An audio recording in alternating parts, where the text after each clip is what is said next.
ಅವರಿರುವಾಗ ನಮಗೆಲ್ಲ ಅವ್ರ ಬೆಲೆ ಗೊತ್ತಾಗೋದೇ ಇಲ್ಲ. ಕೊನೆಗೆ ಒಂದು ದಿವಸ ಅವರಿಲ್ಲ ಅಂತ ಗೊತ್ತಾದಾಗ ಅವ್ರು ನೆನೆಸ್ಕೊಂಡು ಅಳ್ತಾ ಇರ್ತೀವಿ. ಅವರಿರುವಾಗ ಬಾ ಮಗ ಈ ಕಡೆ ಕೂತ್ಕೋ, ಇಂದ ತಿನ್ನು, ನನಗೆ ಯಾರೋ ಏನೋ ಕೊಟ್ಟರು ನಾನು ತಿನ್ನಲಿಲ್ಲ, ನಮ್ಮ ಮಗುಗೆ ಕೊಡೋಣ ಅಂತೇಳಿ ತೊಗೊಂಬಂದೆ ಅಂತ ತೊಗೊಬಂದು ಕೊಡುವಾಗ ಬೇಡ ಅಂಥೇಳಿ ಮುಖಕ್ಕೆ ಕೊಡ್ದಂಗೆ ಹೇಳ್ತೀವಿ. ನಮಸ್ತೆ ಎಲ್ರಿಗೂ, ಎಲ್ಲರೂ ಹೇಗಿದ್ದೀರಾ? ಎಲ್ಲರೂ ಚೆನ್ನಾಗಿದ್ದೀರಾ ಅಂತ ಅಂದ್ಕೊಂಡು ನಾನು ತುಂಬಾ ಚೆನ್ನಾಗಿದ್ದೀನಿ. ಇವತ್ತು ಬೆಳಗ್ಗೆ ಎದ್ದು ಊರಿಗೆ ಹೋಗೋಣ ಅಂಥೇಳಿ ರೆಡಿಯಾಗಿ ಮೆಟ್ರೋ ಹತ್ರ ಬಂದು ನಾನು ನನ್ನ ಮಗಳು ನಿಂತ್ಕೊಂಡಿದ್ದೀವಿ. ನಮ್ಮ ಚಿಕ್ಕಮ್ಮ ಊರಿಗೆ ಬಂದು ತುಂಬ ದಿನಗಳಾಯಿತು, ವರ್ಷಗಳನ್ನೇ ಆಗೋಯ್ತು. ಬಾ ದೇವಸ್ಥಾನಕ್ಕೆ, ನೀನು ಯಾಕೆ ಬರ್ತಾ ಇಲ್ಲ ಅಂತ ಹೇಳಿ ತುಂಬ ದಿನದಿಂದ ಹೇಳ್ತಾ ಇರ್ತಾರೆ. ಇವತ್ತು ಹೋಗಿ ಬಿಡೋಣ ಅಂಥೇಳಿ ನಾನು ನನ್ನ ಮಗಳು ಹೋಗ್ತಾ ಇದ್ದೀವಿ. ಇಲ್ಲಿಗೆ ಬಂದು ತುಂಬ ವರ್ಷಗಳಾಗಿತ್ತು. ನಮ್ಮ ಅಜ್ಜಿ ಇರುವಾಗ ನಾವಿಲ್ಲಿ ಬರ್ತಾ ಇದ್ದಿದ್ದು. ಇವಾಗ ಅಜ್ಜಿ ಇಲ್ಲದೆ ಇದ್ಮೇಲೆ ಅಲ್ಲಿಗೆ ಹೋಗೋದಕ್ಕೆ ಏನೋ ಒಂಥರ ಇಂಟ್ರೆಸ್ಟ್ ಕಮ್ಮಿ ಆಗಿಬಿಡುತ್ತೆ. ನಮಗೆ ಅವ್ರು ಇರುವಾಗ ಅವ್ರ ಬೆಲೆ ನಿಜವಾಗ್ಲೂ ಗೊತ್ತಾಗಲ್ಲ. ಅವ್ರನ್ನ ಕಳ್ಕೊಂಡ್ಮೇಲೆ ಅಜ್ಜಿ ಸ್ಥಾನ ತುಂಬೋದಕ್ಕೆ ಯಾರ ಕೈಲೂ ಆಗಲ್ಲ.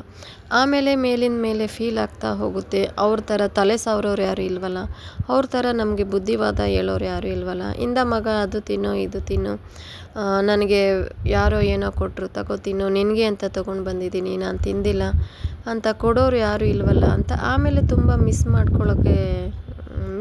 ಮಾಡ್ಕೊಳ್ತಾ ಹೋಗ್ತೀವಿ. ಕಾಡ್ತಾ ಹೋಗುತ್ತೆ ಅವ್ರ ನೆನಪು. ಹಾಗಾಗಿ ಕೆಲವೊಂದು ಸಮಯ ನಾವೇನು ಮಾಡ್ತೀವಿ ಅಂದರೆ, ಅಜ್ಜಿ ನಿಮಗೇನೂ ಗೊತ್ತಾಗಲ್ಲ, ನೀನು ಸುಮ್ಮನೆ ಇರು ಅಂತ ಹೇಳ್ತೀವಿ. ನಮ್ಗೆ ಅವಾಗ ಗೊತ್ತಾಗಲ್ಲ. ಅಜ್ಜಿಗಾಗಿರೋ ಎಕ್ಸ್ಪೀರಿಯೆನ್ಸ್ ಮುಂದೆ ನಮಗೇನೂ ಆಗಿರಲ್ಲ ಅಂತ ನಮ್ಗೆ ಅರ್ಥನೇ ಆಗಲ್ಲ. ಮಾತಿಗೆ ಮುಂಚೆ ನಿನಗೇನೂ ಗೊತ್ತಾಗಲ್ಲ ಬಿಡು, ನೀನು ಹಳ್ಳೀಲಿ ಬೆಳೆದಿದ್ಯಾ, ನಿನಗೇನು ಗೊತ್ತಾಗುತ್ತೆ, ನಿನಗೇನು ಓದೋಕ್ಕೆ ಬರಲ್ಲ, ಬರೆಯೋಕ್ಕೆ ಬರಲ್ಲ ಅಂತ ನೆಗ್ಲೆಕ್ಟ್ ಮಾಡೋದು, ಮತ್ತು ಅವ್ರ ಮಾತನ್ನು ಕೇಳದೆ ಹೋಗೋದು, ಆ ಥರ ಎಲ್ಲ ಮಾಡ್ಕೊಂಡು ಬರ್ತೀವಿ. ಕೊನೆಗೊಂದು ಸತಿ ಅವರಿಲ್ಲ ಅಂತ ಗೊತ್ತಾದಾಗ ಅವರು ತೋರಿಸೋ ಪ್ರೀತಿ, ಅವ್ರು ಮಾತಾಡಿದ ಮಾತು ಎಲ್ಲ ನೆನಪಾಗ್ತಾ ಬರುತ್ತಲ್ಲ, ಆವಾಗ ಕೂತ್ಕೊಂಡು ಅಳ್ತೀವಿ ಎಲ್ಲೋ ಒಂದು ಕಡೆ. ಆವಾಗ ಏನು ಪ್ರಯೋಜನವೂ ಆಗಲ್ಲ.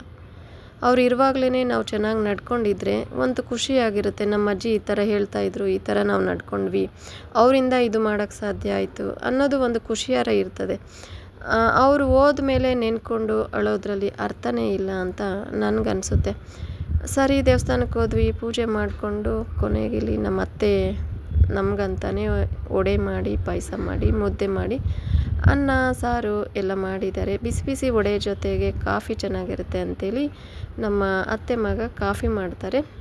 ಅವರು ವಡೆ ಮಾಡ್ತಾ ಇರುವಾಗಲೇ ಎಲ್ಲರೂ ಕಾಫಿ ಕುಡಿತಾರೆ. ತುಂಬ ಚೆನ್ನಾಗಿರುತ್ತೆ. ನಮ್ಮ ಅತ್ತೆ ತುಂಬ ಚೆನ್ನಾಗಿ ಅಡುಗೆ ಎಲ್ಲ ಮಾಡ್ತಾರೆ, ರುಚಿಯಾಗಿ. ನಮಗೂ ಕೂಡ ಆ ಥರ ಬರಲ್ಲ. ಆದರೆ ನಾನು ಹೇಳಿರ್ತೀನಿ, ಬೇಡ ಅತ್ತೆ, ನಾನು ಬೇಗ ಹೊರಟೋಗ್ತೀವಿ, ನಮಗೋಸ್ಕರ ಏನೂ ಮಾಡಬೇಡಿ, ಬಿಸಿಲು ಅಂತ ಹೇಳಿರ್ತೀವಿ. ಆದರೂ ಕೂಡ ಅವರು ನಾನೇನು ಮಾಡಲ್ಲ ಅಂತ ಹೇಳಿರ್ತಾರೆ ನಮ್ಮ ಜೊತೇಲಿ. ನಾವು ದೇವಸ್ಥಾನದಿಂದ ಮನೆಗೆ ಬರೋಷ್ಟರಲ್ಲಿ ನೋಡಿ ಇಷ್ಟೆಲ್ಲ ಮಾಡಿಟ್ಟಿದ್ದಾರೆ. ಅದೇ ಬೆಂಗಳೂರಲ್ಲಾಗಿದ್ದರೆ ಏನು ಮಾಡಬೇಡ ಅಂತ ಹೇಳಿದ್ದಾರೆ, ಬೇಡ ಬಿಡು, ಅವ್ರು ಬಂದರೆ ಒಂಚೂರು ಜ್ಯೂಸೋ ಅಥವಾ ಕಾಫಿನೋ ಟೀನೋ ಕೊಟ್ಬಿಟ್ಟು ಕಳ್ಸೋಣ ಅಂತ ಇದ್ವಿ. ಆದರೆ ನಮ್ಮ ಅತ್ತೆಯವರು ಆ ಥರ ಮಾಡ್ದಿರ ನಾವು ಬರೋಷ್ಟರಲ್ಲಿ ಅರ್ಧ ಗಂಟೆಯಲ್ಲಿ ವಡೆ ಮತ್ತು ಪಾಯಸ, ಮುದ್ದೆ, ಅನ್ನ ಸಾರು, ಟೀ ಎಲ್ಲ ಮಾಡಿದ್ದಾರೆ ಅಂದರೆ ನೀವು ಲೆಕ್ಕ ಮಾಡಿ ಹಳ್ಳಿ ಜನ ಎಷ್ಟು ಒಳ್ಳೆ ಜನ ಅಂಥೇಳಿ. ಕೊನೆಗೆ ಎಲ್ಲರದ್ದು ಊಟ ಆಯಿತು. ಅಲ್ಲಿಂದ ಬರುವಾಗ ಕೈ ಎಣ್ಣೆ ಅಂತ ಹೇಳಿ ತಲೆಗೆ ಸ್ವಲ್ಪ ಹಾಕ್ತಾರೆ, ನತ್ತಿಗೆ ಕೈ ಎಣ್ಣೆ ಹಾಕ್ಕೊಂಡು ಕೆಲವೊಂದು ಫೋಟೋಸ್ನ ತಗೊಂಡು ಬೆಂಗಳೂರಿಗೆ ಹೊರಡ್ತೀವಿ. ಅಲ್ಲಿ ತುಂಬ ಸೆಕೆ ಅಂದರೆ ಸೆಕೆ ಆಗಿಬಿಡುತ್ತೆ. ಬಸ್ ಕೂಡ ತುಂಬ ಲೇಟ್ ಆಗಿಬಿಡುತ್ತೆ. ಊಟ ಬೇರೆ ಬಿಸಿ ಬಿಸಿಯಾಗಿ ತಿಂದಿರ್ತೀವಲ್ಲ, ಸೆಕೆ ತಡೆಯೋಕ್ಕೆ ಆಗಲ್ಲ. ಸರಿ, ನಮ್ಮನ್ನ ಕರ್ಕೊಂಡು ಹೋಗೋದಕ್ಕಂತೇಳಿ ನಮ್ಮ ಹುಡುಗ ಬಂದಿರ್ತಾರೆ. ಬರೋ ದಾರಿಯಲ್ಲಿ ತುಂಬ ಸೆಕೆ ಆಗಿದ್ದ ಕಾರಣ ಸ್ವಲ್ಪ ಎಳ್ನೀರು ಕುಡಿಯೋಣ ಅಂದ್ಕೊಂಡು ಎಲ್ಲರೂ ಎರಡೆರಡು ಎಳ್ನೀರು ಕುಡ್ಕೊಂಡು ಮನೆಗೆ ಬರ್ತೀವಿ. ರಾತ್ರಿ ಆವತ್ತಿನ ದಿನ ಆಗುತ್ತೆ. ಮುಂಜಾನೆ ಬ್ರೋಕರ್ಗೆ ಹೇಳಿರ್ತೀವಲ್ಲ ಮನೆ ಬೇಕು ನೋಡಿರಿ ಅಂತ, ಅವರು ಬೆಳಗ್ಗೆ ಕಾಲ್ ಮಾಡ್ತಾರೆ. ನಾವು ತಿಂಡಿ ತಿನ್ಕೊಂಡು ಮನೆ ನೋಡೋಣ ಅಂಥೇಳಿ ಇಲ್ಲಿ ಒಂದು ಜಾಗಕ್ಕೆ ಬಂದಿದ್ದೀವಿ. ಈ ಮನೆ ಬಂದ್ಬಿಟ್ಟು 15-16 ವರ್ಷದ ಹಳೆಯ ಮನೆ.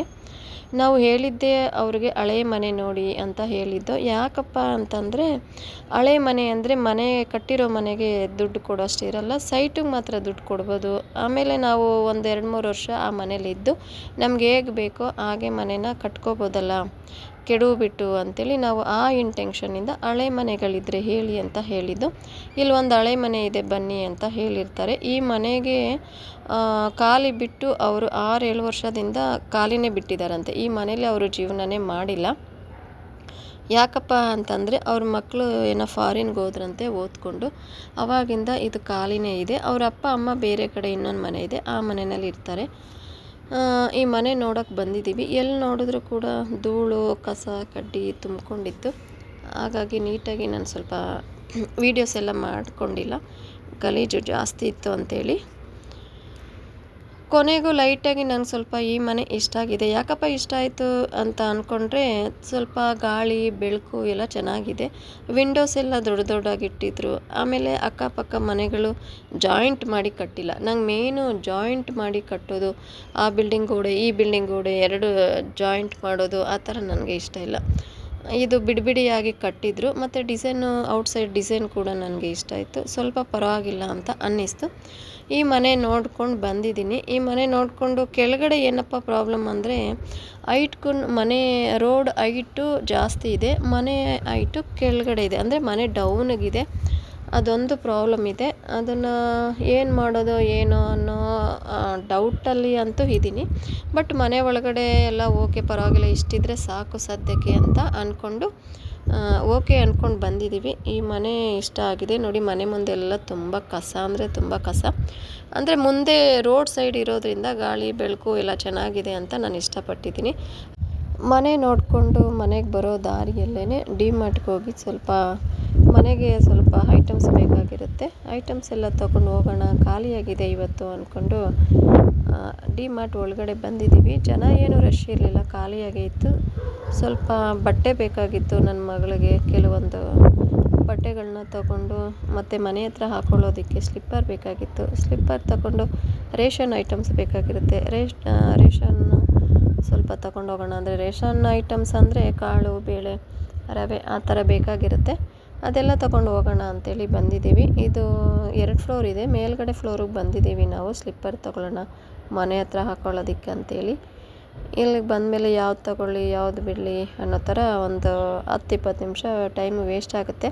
ಕೊನೆಗೂ ಯಾವುದೋ ಒಂದು ಆಯ್ಕೆ ಮಾಡಿಕೊಂಡು ಸ್ಲಿಪ್ಪರ್ನ ತಗೊಂಡು ಬಂದಿದ್ದಾಯಿತು. ನನ್ನ ಮಗಳು ಕೆಲವೊಂದು ಬಟ್ಟೆ ಬೇಕು ಅಂತ ಹೇಳ್ತಾಳೆ. ಅವಳು 1-2 ಬಟ್ಟೆ ತಗೊಳ್ತಾಳೆ. ಅಲ್ಲಿಂದ ಬರ್ತಾ ಬಾಟ್ಲುಗಳು ತುಂಬ ಚೆನ್ನಾಗಿದೆ, ಒಂದು ಬಾಟ್ಲು ತಗೊಳ್ಳು ಮಮ್ಮಿ ಅಂತ ಅಂತಾಳೆ. ಅವಳಿಗೆ ಪ್ಲಾಸ್ಟಿಕ್ ಅಂದರೆ ಇಷ್ಟ. ನನಗೆ ಪ್ಲಾಸ್ಟಿಕ್ ಅಂದ್ರೇ ಇಷ್ಟ ಇಲ್ಲ.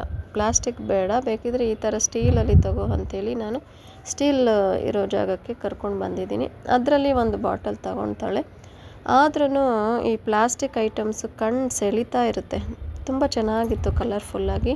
ನೋಡಿ ಎಷ್ಟು ಚೆನ್ನಾಗಿದೆ ಪ್ಲಾಸ್ಟಿಕ್. ಅವಳು ಒಂದೇ ಒಂದು ತಗೊಂಡು ಮಮ್ಮಿ ಅಂತ ಇದ್ಲು. ಆದರೂ ನಾನು ಬೇಡ ಅಂತ ಅಂದ್ಕೊಂಡು ಸ್ಟೀಲ್ದು ಒಂದು ಬಾಟಲ್ ತಗೊಂಡು, ಇಲ್ಲಿ ಒಂದು ಬಾಕ್ಸ್ ಬೇಕಾಗಿರುತ್ತೆ, ಟಿಫನ್ ಬಾಕ್ಸ್, ಅದನ್ನು ಹುಡುಕ್ತಾ ಇದ್ದೀವಿ. ನಮಗೆ ಬೇಕಾಗಿರೋ ಬಾಕ್ಸಲ್ಲಿ ಕೊನೆಗೂ ಸಿಗೋಲ್ಲ. ಎಲ್ಲ ಕಡೆ ನೋಡಿ ವಾಪಸ್ ಬರ್ತಾ ಇದ್ದೀವಿ. ನೋಡಿ ಪ್ಲಾಸ್ಟಿಕ್ ಐಟಮ್ಸ್ ಎಷ್ಟು ಚೆನ್ನಾಗಿದೆ, ತುಂಬ ಚೆನ್ನಾಗಿರುತ್ತೆ. ಬಟ್ ನನಗೆ ನೋಡೋಕ್ಕಿಷ್ಟ, ಯೂಸ್ ಮಾಡೋಕ್ಕೆ ನನಗೆ ಇಷ್ಟ ಇಲ್ಲ. ನಮ್ಮ ಮನೇಲೂ ಅಷ್ಟೇ, ನಾನು ಪ್ಲಾಸ್ಟಿಕ್ ಜಾಸ್ತಿ ಯೂಸ್ ಮಾಡಲ್ಲ. ಗಾಜಿಂದು ಯೂಸ್ ಮಾಡ್ತೀನಿ, ಇಲ್ಲಾಂದರೆ ಸ್ಟೀಲ್ ಯೂಸ್ ಮಾಡ್ತೀನಿ.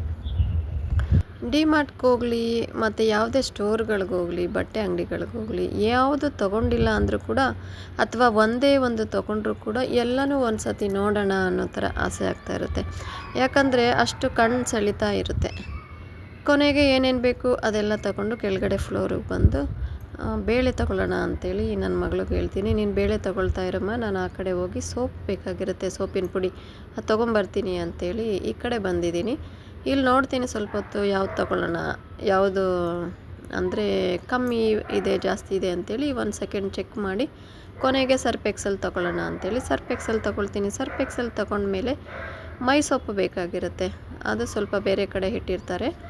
ಎಲ್ಲಿಟ್ಟಿದ್ದಾರೆ ಅಂತ ಹುಡ್ಕೊಂಡು ಬರುವಾಗ ಇಲ್ಲಿ ಪಕ್ಕದಲ್ಲೇ ಇಟ್ಟಿರ್ತಾರೆ. ನಾವು ಬಳಸುವಂತಹ ಸೋಪು ಇದು ಖಾದಿ ಆಯುರ್ವೇದಿಕ್, ಅದು ಆ ಖಾದಿ ಸೋಪು ನಾವು ಯೂಸ್ ಮಾಡೋದು. ಅದನ್ನು ಒಂದು 6-7 ತೊಗೊಂಡೆ ನಾನು. 6 ತೊಗೊಳ್ತೀನಿ.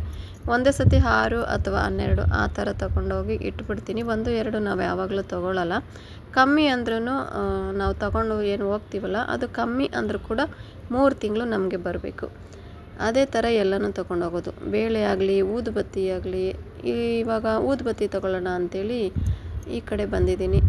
ಊದುಬತ್ತಿ ಮತ್ತು ದೇವ್ರ ಎಣ್ಣೆ, ಅಡುಗೆ ಎಣ್ಣೆ ಅದು ಕಮ್ಮಿ ಅಂದ್ರೂ ನಾನು ತಗೊಂಡೋಗೋದು.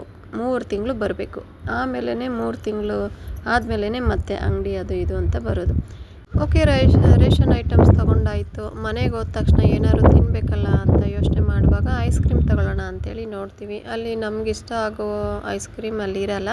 ಕೊನೆಗೆ ಹಾಲು ಮೊಸರು 2 ಪ್ಯಾಕೆಟ್ ಎತ್ಕೊಂಡು ಜ್ಯೂಸ್ ಯಾವುದಿದೆ ಅಂತ ಸರ್ಚ್ ಮಾಡುವಾಗ ಜ್ಯೂಸ್ ಕೂಡ ನಮಗಿಷ್ಟ ಆಗೋದು ಸಿಗಲ್ಲ. ಕೊನೆಗೆ ನಮ್ಮ ಹುಡುಗಿ ಮೆರಿಂಡಾ ತಗೋತಾಳೆ ಜ್ಯೂಸು. ಅದೆಲ್ಲ ನಾವು ತೊಗೊಳ್ಳಲ್ಲ, ನನಗಂತೂ ಇಷ್ಟ ಆಗಲ್ಲ.